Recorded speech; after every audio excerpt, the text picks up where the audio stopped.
What's up YouTube? I'm John Wales, and today we're going to be installing a headlight switch for a Coleman CT200U EX mini bike.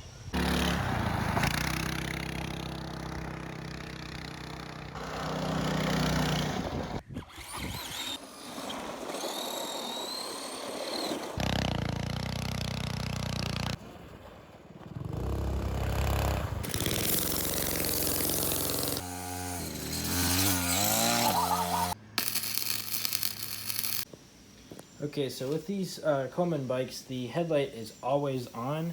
So basically, there's this connector down here, and what happens is the coils underneath the engine generate power and then send it up to the headlight, and then so that's your green and yellow wires, and then the brown wires are going to be the ground wires.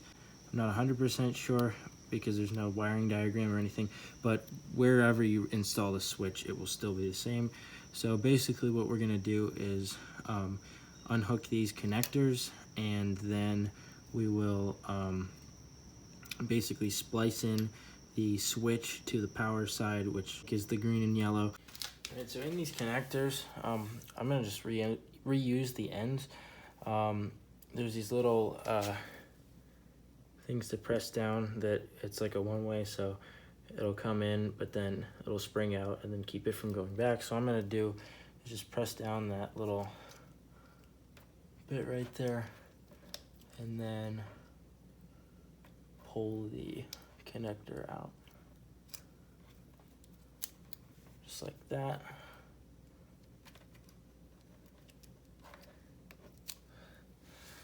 So out like that, and there goes the connector. And then on this side here, I'm gonna stick like some sort of little tiny pick down there.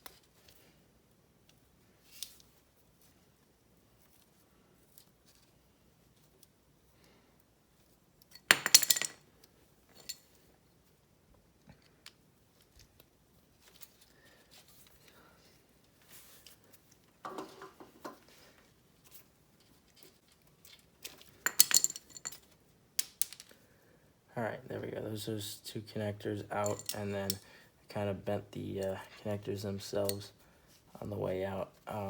So I'll get a little flathead in there and then pry those back out. Basically, all I did was just remove the little plastic pieces so that we can get the headlight switch in there. Okay, so this is the little Amazon connector kit that I bought, which is fit up perfectly with those existing connectors. Obviously you can do it with all sorts of connectors. You could probably try and find the ones that came with the switch, whatever you want. But anyway, I'll link these this assortment kit in the description, and then I'll also link the actual kill switch itself. Okay, so I have these connectors here, and all I'm gonna do is cut off these existing connectors. I'm gonna actually save this little slide over piece. There's nothing wrong with it. I'm gonna cut back the little insulation, I don't know what you want to call it, but just to get it out of my way just a tad bit more. And then what I'm gonna do is strip these wires here.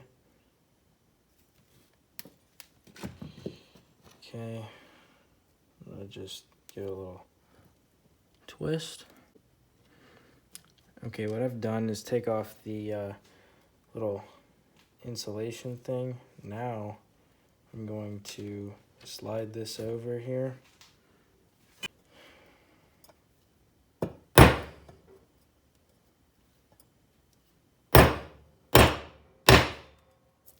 Crimped. Yep. And then just to make sure, I'm gonna, hi-ya!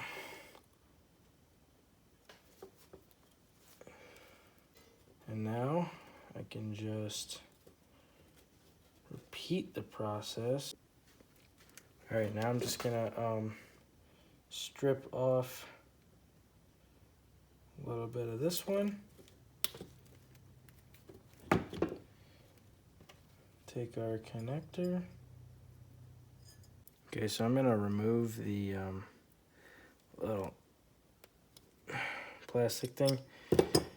Right, and now what I'm gonna do is just slide it over, I think. So it's there when I'm done, and then I can put the wire inside.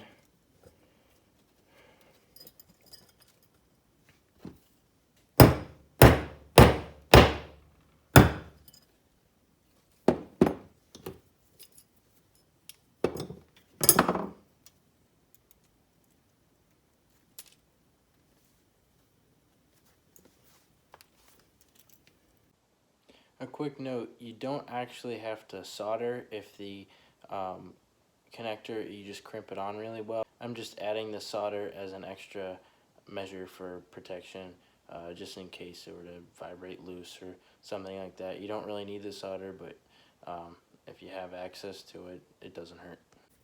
Okay, so got the soldering gun.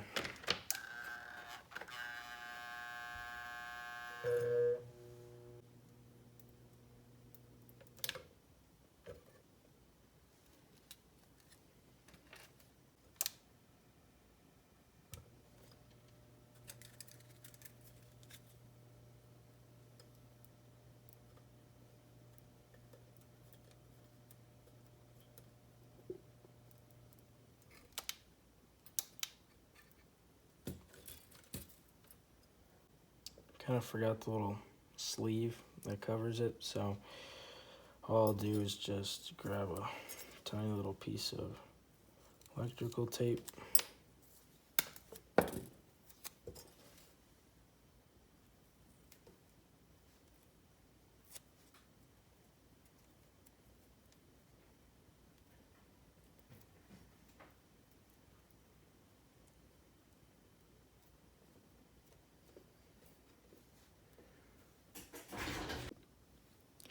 Okay, so now that the switch is wired up, we can unscrew the little clamp.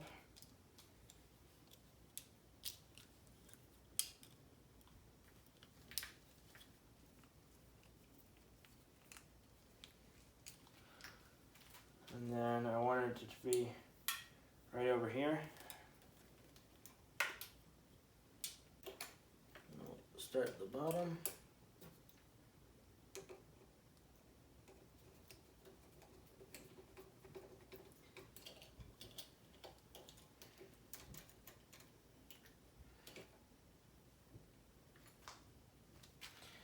And then since this screw is hard to access, what I'm going to do is tighten this screw first, then turn it around. Just going to tighten that all the way, right, and then spin it to where I think is about comfortable, about there. And then I can come in from the underside, just like that. And the wire that came with this particular kill switch is a little on the short side.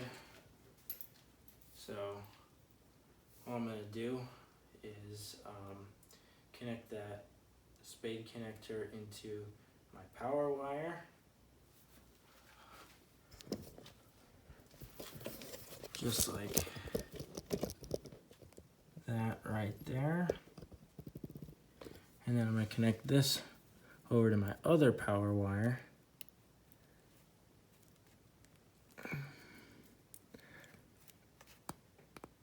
Just like that. And then I'm going to connect my remaining two brown ground wires like that. And then wrap these in electrical tape. Okay, so what I'm going to do is grab a zip tie here and get this cable run right about here, just to make it a little bit cleaner and out of the way. And then I'll just tuck that tab underneath there, so that way it's just not right here. Then I can grab some electrical tape.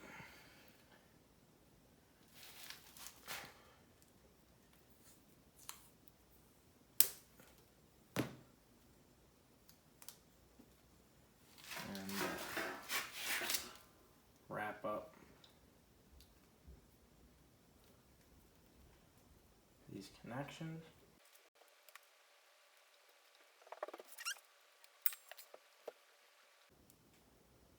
Alright, so now all those connections are wrapped up, and all I'm going to do is put the steering at full lock this way. I'm going to pull this up, this zip tie up, and give a little bit more slack there.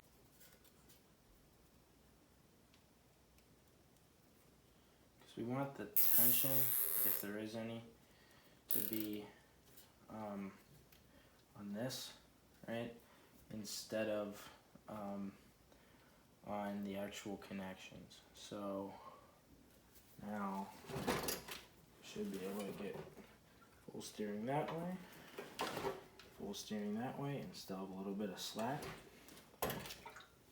So now I'll grab one more zip tie just to get some stuff out of the way down here.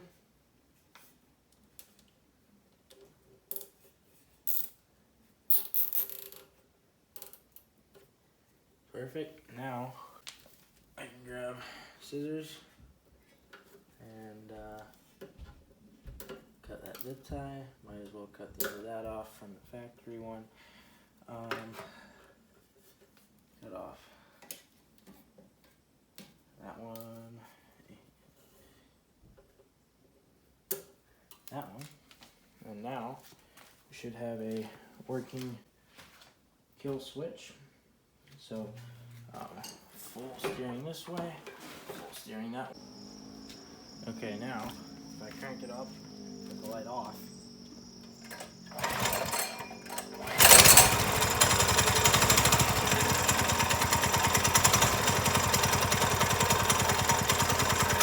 That's on, off, on, off. Okay, and here's the actual kill switch itself. So basically I picked blue. There were a couple colors, and I would recommend you pick anything but red because you don't want to get it confused with the kill switch. So I have this headlight switch is blue, so and then it clearly has the headlight label, but sometimes if anything were to happen, red means danger, kind of, you just know, and you don't want to accidentally flip the wrong switch. So definitely I would recommend to get blue or something other than red for the kill switch. Thanks for watching. Remember to like and subscribe and leave a comment below.